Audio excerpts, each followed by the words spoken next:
Now, the Roma Wine Company of Fresno, California presents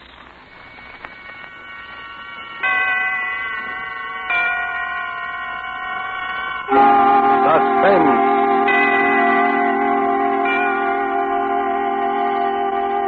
Tonight, Roma Wines bring you Mr. George Murphy as star of Death on Highway 99, a suspense play produced, edited, and directed for Roma Wines by William Spear. Suspense, radio's outstanding theater of thrills, is presented for your enjoyment by Roma Wines. That's R-O-M-A, Roma Wines. Those excellent California wines that can add so much pleasantness to the way you live, to your happiness in entertaining guests, to your enjoyment of everyday meals. Yes, right now a glassful would be very pleasant, as Roma Wines bring you Mr. George Murphy in a remarkable tale of suspense.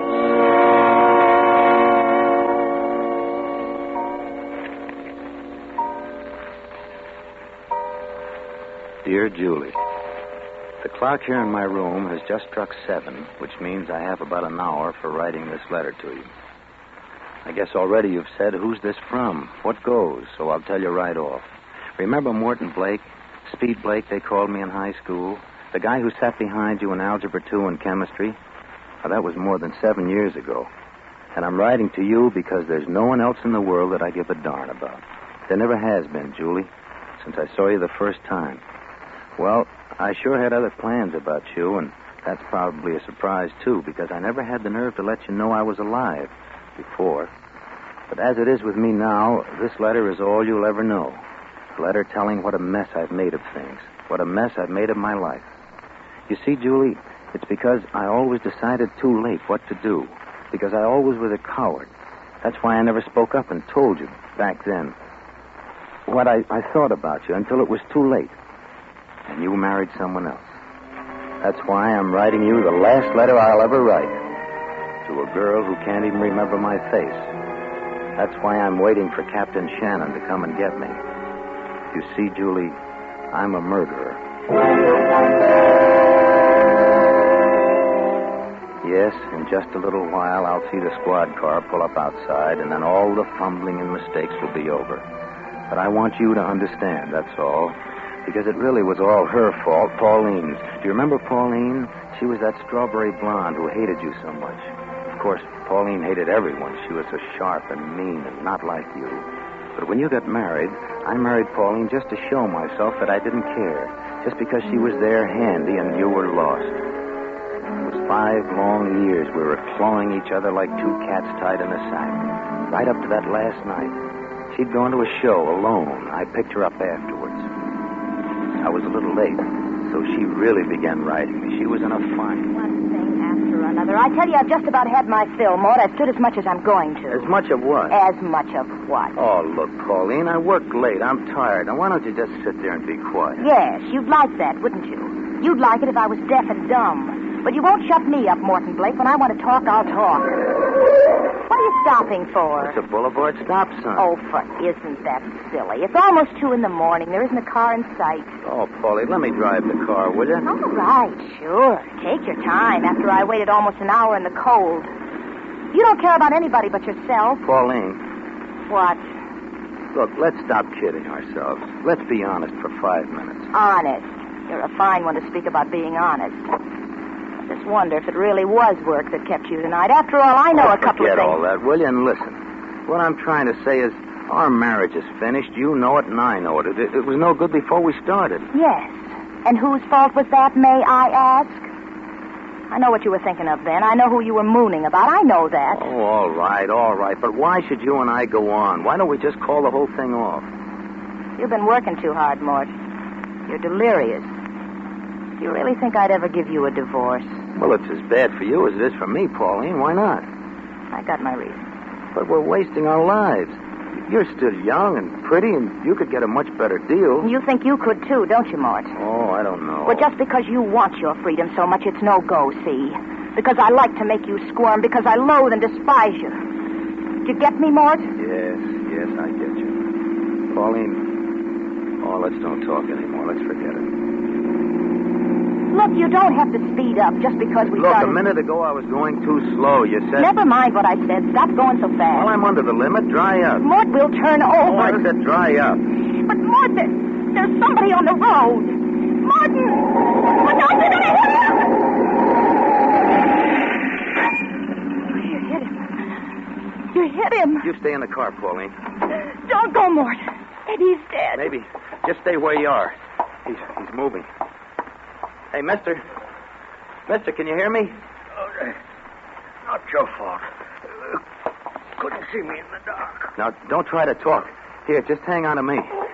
I'll get you into the car. Good. Now, you're on your feet. Who are you, mister? Name Haggerty. Okay, Mr. Haggerty. Take it easy now, and I'll take you to a doctor. Yes. Doctor, quickly. Quick. He's passed out. Pauline, open the back door. Is he He's dead? alive. He's alive. Here. There now, if we hurry. We've got to get him to the hospital right away. Well, there's the result of your temper, Mort. My temper? Well, you know it wasn't my fault. He jumped right in front of the wheel. Not your fault. Not your fault. He doesn't seem to think it was your fault either. Well, it wasn't. You saw. He ran out from the side without looking. Oh, sure. You're lucky. As usual, Mort. Lucky? What are you talking about? The streets are completely deserted. Well, it's late. What's so strange about that? Nothing. There weren't any witnesses. Well, that's right. No witnesses except him and you. Yes. That's right. Him and me. What's your hurry, Morton? What's my... Well, I've got to get him to a hospital. He may be dying. No, Mort, he's not dying. You don't have to hurry. He's dead. He's dead. She said it just like that. Like she was handing me a birthday present. I pulled the car to the curb and got into the back seat. The old man was sprawled across the cushions, his head twisted back. When I put my face down, there wasn't a whisper of any breathing on my cheek. I slipped my hand inside his coat, still as stone, not a flicker from his heart. I crawled back under the wheel and sat there thinking. Mort, Yeah, you know what you've done? yeah, he's dead. That means you're guilty of... What is it, Mort? Murder No, it's not murder. or manslaughter? And even manslaughter will mean prison. Won't it, Mort? Huh? I said manslaughter will mean prison, won't it? Prison? No, it wasn't my fault. You heard him say so. Yeah. If I testify that I heard, then you'll get off. That is? Why? Well, you'll have to testify, or else... Or else what, Morton? Or else I'll be sent up. There weren't any other witnesses. That's right, Morton. Hey, what are you trying to tell me? Mort, you must have imagined that poor man said it wasn't your fault. What? Because I didn't hear him say a thing. You're lying. You're lying, Pauline. You heard him. As soon as I put him in the car, he said it's not your fault. Can you prove it, Mort? Can I prove? This is what I've wanted, Morton. I'll have my freedom, but you won't have yours. You'll be that jailbird Speed Blake. And you'll have years and years and years to think about the other girls you used to know. Won't you, Mort? I looked at her. She had a thin smile on her lips. I got a crawling feeling at the back of my neck. I held onto the wheel so tight my knuckles began to ache. Well, Morton, what are you waiting for? What was I waiting for? What had I always waited for? Well, Morton. I began to think of something. A line my beloved wife's ran through my brain. No witnesses. There were no witnesses. Why, wait, Mort. Be a man. No witnesses. There were no witnesses. I could dump the old man's body somewhere on the edge of town and no one would be the wiser. No one but Pauline. But what if there was no Pauline?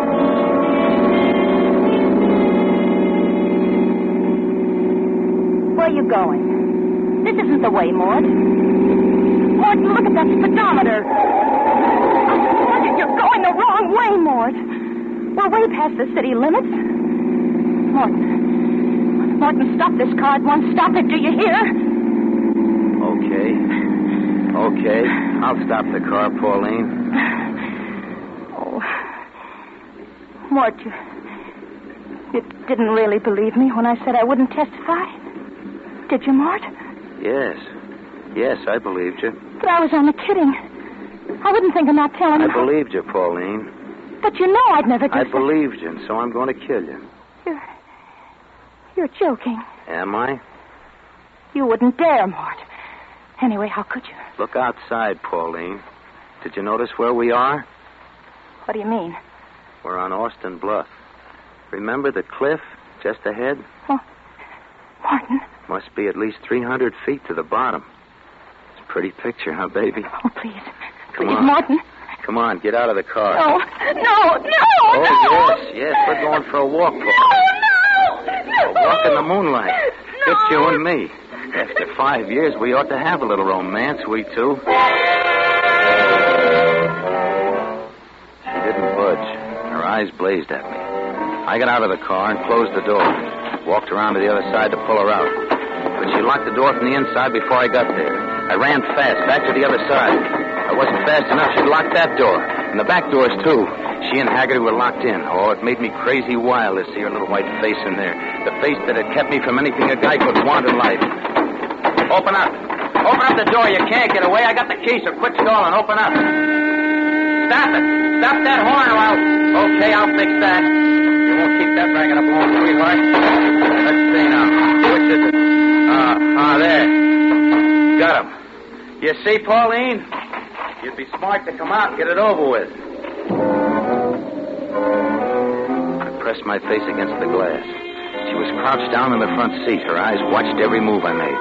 She was trapped and she knew it. I could see Haggerty in the back seat, his head still twisted back. His eyes were shut and his sprawled old body had a look of pain and surprise. Even wild like I was, I felt bad about him, but I had to hurry.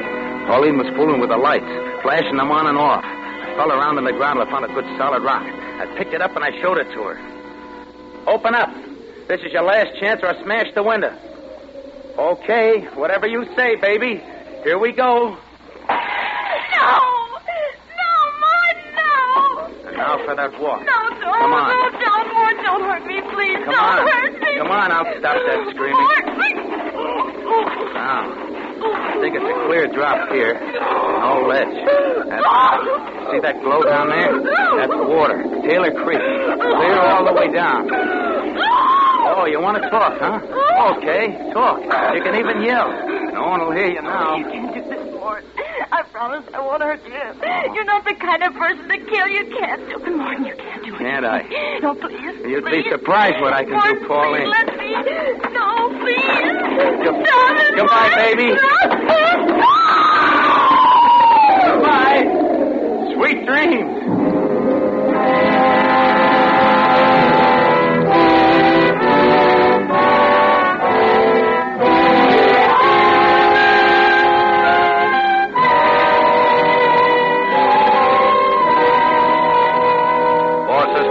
Roma Wines are bringing you as star Mr. George Murphy in Death on Highway 99 by Larry Marcus and Robert Light. Roma Wines' presentation tonight in radio's outstanding theater of thrills, Suspense.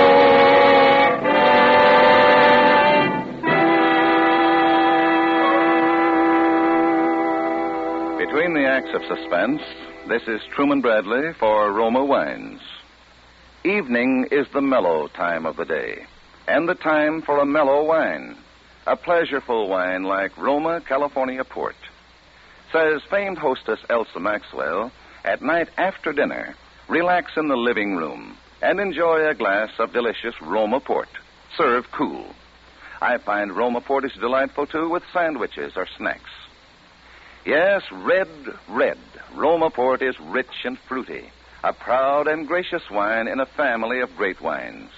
Like all Roma wines, Roma Port is the happy result of carefully selected grapes gathered at flavor fullness in California's finest vineyards, gently pressed to capture natural goodness. Then, by a process as slow and as old as time, brought to magnificent liquid perfection by the unhurried care of Roma's ancient winemaking skill. And finally, bottled at the wineries in California. All Roma wines are true wines, unvaryingly good always, and so inexpensive, too. Remember, because of uniformly fine quality at reasonable cost, more Americans enjoy Roma than any other wine. always ask for Roma. R-O-M-A. Roma Wines. And now Roma Wines bring back to our Hollywood soundstage George Murphy as Morton Blake in Death on Highway 99, a play well calculated to keep you in suspense. Yes, Julie, I did it. And when you get this letter, you'll be the only person who'll really know why. Who'll know that I'm only sorry that I didn't kill her sooner. All right, so you can't quite remember which guy I was, if I was the tall one or the red-headed one, or if you spoke to me when you saw me in the hall. That doesn't matter to you or to me now. What matters is that I lived with her for 5 years. 5 years I might have spent at least thinking about you. Well, it was done. I climbed back in the car. The clock on the dash said 20 after 2. And I still had to get rid of the old man's body before daylight, so I started driving. When I came to a strip of forest along the road, I stopped my car and I got out. And right then, the beam of a spotlight pinned me in my tracks. I didn't move. I saw it was a cop. Hey, what you doing there? He started walking toward me, rolling his motorcycle. No parking anywhere along the highway, mister. Okay, officer. Okay, I didn't know. This ain't no lover's lane. You gotta keep moving. Well, I'm sorry. I'll get going right away, officer. Say, you're not carrying any vegetables in your car, are you? Vegetables? No, There's a beetle thing going on again. I just better take a look in the back there. Oh, there's nothing in there, honest. What? Listen. Where does that guy think he's going? Oh, yeah. Yeah, he's speeding all right, isn't he? Say, am I going to slap a ticket onto him? But you clear out of here, mister, and don't ever park in the driveway again. No, never again.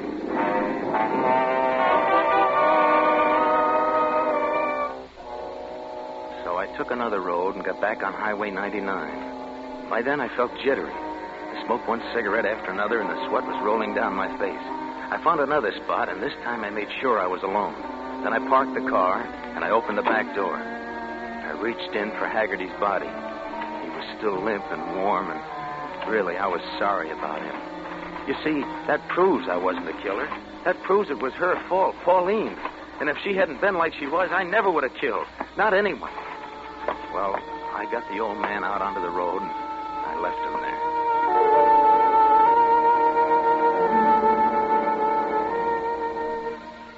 When I got home, I put the car in the garage and looked it over to see that everything was okay. No blood on the seat. That was a break. The window was broken, of course, but I could fix that. There was mud on the tires, so I got out the garden hose and washed them down. Then I went into the house. I was pretty nervous. I knew I'd have to be on my toes for the next 3 or 4 days, so I took a couple of sleeping pills. They did the trick. I was asleep the minute my head hit the pillow.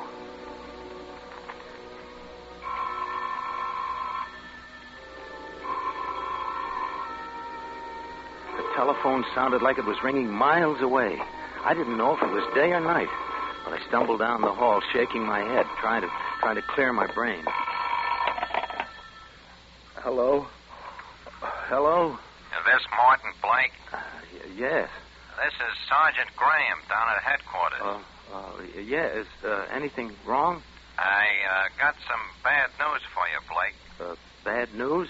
Yeah, a report just came in from the East Precinct. A couple of campers found a body at the bottom of the cliff. Yes? Well, it's tough to tell you, but, well, the body's been identified as your wife, Pauline.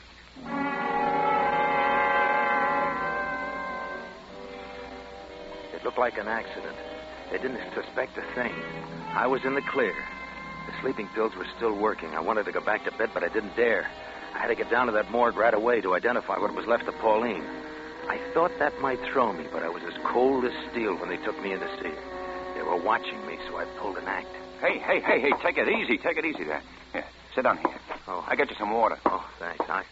I'm all right now. Here. Take a swallow of this. Oh, thank you. Let's see. I guess you must get pretty hardened to these things after a while. Yeah. See him every day. I don't know. I never really get used to it. We had another sad case this morning. Another accident? Yeah. They brought in an old fella. Found him on Highway 99. Smacked by a hit-and-run driver. Is that right? Yeah. That's a nasty business. Of course, this old man isn't dead, but still you never... Hey, you're jumpy. Here, I'll get you another glass. Oh, thanks. You see, seeing my wife, I guess... Sure. I understand. Yeah. Just take it easy now. Thank you. Feel better? Oh, yeah. Yeah, sure. You were telling me the old man wasn't dead? No. And just by luck, one of the boys got a very faint heartbeat when he felt his pulse. We went to work on him fast, and looks like he's going to pull through. Well, that's sure a break. For him, I mean. Yeah. He's at the receiving hospital. The report is he's coming along fine. He got a bad smack in the head. Lost his memory. Oh. For good? No. They say it's only temporary. Oh. They think when he snaps out of it, he may even remember the dirty rat that hit him.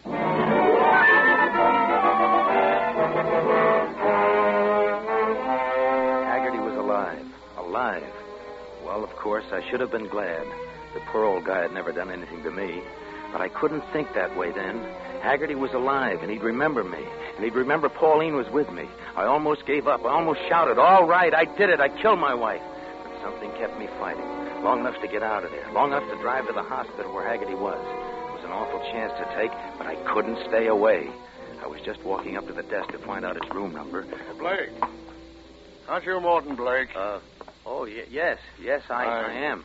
I'm Captain Shannon from headquarters. I just saw you down at the morgue. Oh, yes, I didn't remember. Yeah, well, can't tell you how sorry I am about your wife. Oh, thank you very much, Captain. Funny running into you here. Yes, I thought I'd find out if I could get a room and take a rest for a few days. I feel pretty well shot. Yes, I can imagine. But I don't think you have a chance the way hospitals are crowded. You'd better get your rest at home. Get a friend to stay with you. Yes, I guess you're right, Captain. I'd drive you home, but I get called down on this hit-and-run case. Oh, the old man, the attendant at the morgue was telling me. He was? Oh, well, shouldn't talk to you about such things the way you feel. Oh, but it looks like it all turned out all right. The old man's only shocked, not even a bad bruise or broken bone. He's conscious now, so I'm going up to talk to him. Do you think he'll know who hit him? Well, they said over the phone he has a good description, and even if it isn't good, we've got the tire print of the car and the footprint of the driver. You have? From where? Yeah, there was a lot of mud where the car stopped. The driver was careless. That kind usually are. There's a doctor on the case now. Oh, Dr. Lee. Yes? I was just going to walk up and talk to the old Haggerty. Oh, yes, I know. Did the nurse tell you he described the driver, Captain? Yes. I'm going to take it down and then make the arrest. Fine, but would you mind waiting about 2 hours? The old man's sleeping now, and rest is important to a man his age. Mind, Doctor? No. What's time to me? It's 2 hours more for the hit-and-run driver, whoever he is, to wonder just how smart he really was. And we know the answer.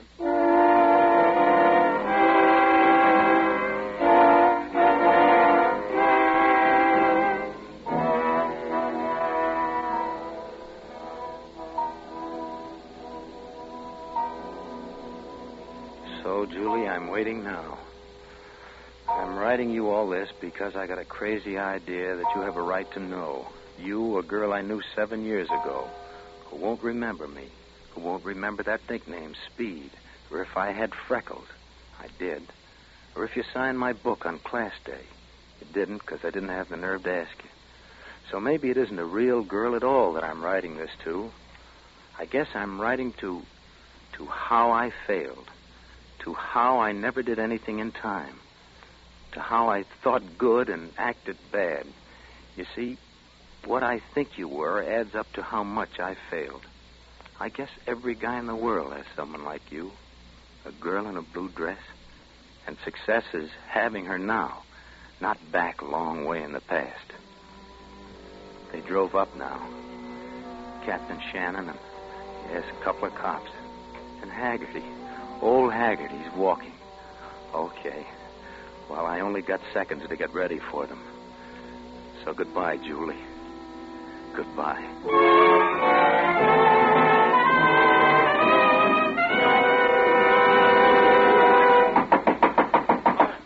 Blake! All right, you can come in. It isn't locked. I brought Mr. Haggerty, Blake. I think we all ought to have a little talk. Oh, sure. Sure, I know. This is the man, isn't it, Haggerty? Oh, yes, but I told you, Captain, it wasn't his fault. You told him. You told him what? Of course. I stepped out and you couldn't miss hitting me. But he left you there. You might have been dying, Haggerty. I know. He got scared. I don't blame him.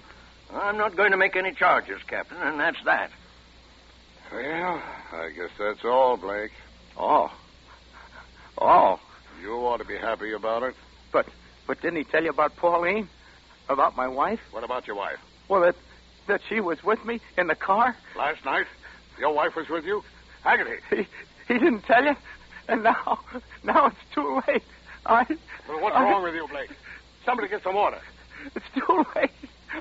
I took cyanide when you drove up. It's too late. You see, I killed Pauline. But Haggerty never said... I know now. He didn't see it. He passed out before I put him in the car. But it's too late.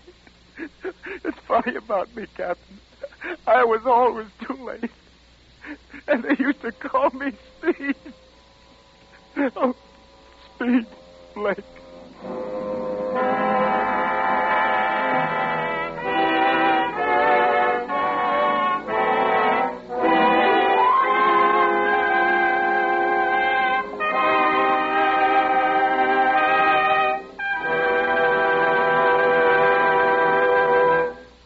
Wines have brought you George Murphy as star of Death on Highway 99. Tonight's study in Suspense. Before Mr. Murphy returns to our microphone, this is Truman Bradley for Roma Wines, the sponsor of Suspense. Tomorrow is Friday, so if you are planning a fish dinner, serve pale golden Roma California Sauterne, the perfect wine with fish.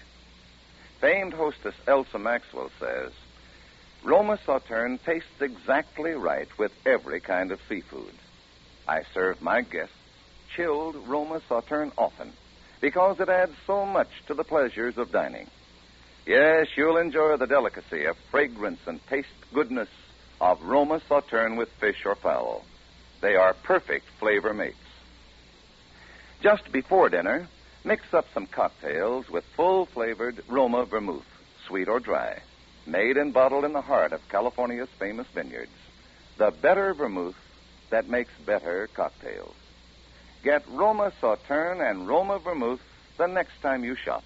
Always ask for Roma, R-O-M-A, and enjoy the best for only pennies a glass. This is George Murphy with an important word from our government. The government is speeding expansion of civilian production and maintaining price and wage controls which are still necessary to safeguard our economy against the danger of inflation. You can help by spending sensibly, cooperating with price and rationing controls still in effect, holding out of your war bonds, and continuing to save for the future by buying as many victory bonds as you can afford. George Murphy appeared through the courtesy of Metro Goldwyn Mayer. Producers of our vines have tender grapes. Next Thursday, you will hear Mr. Joseph Cotton as star of Suspense, radio's outstanding theater of thrills.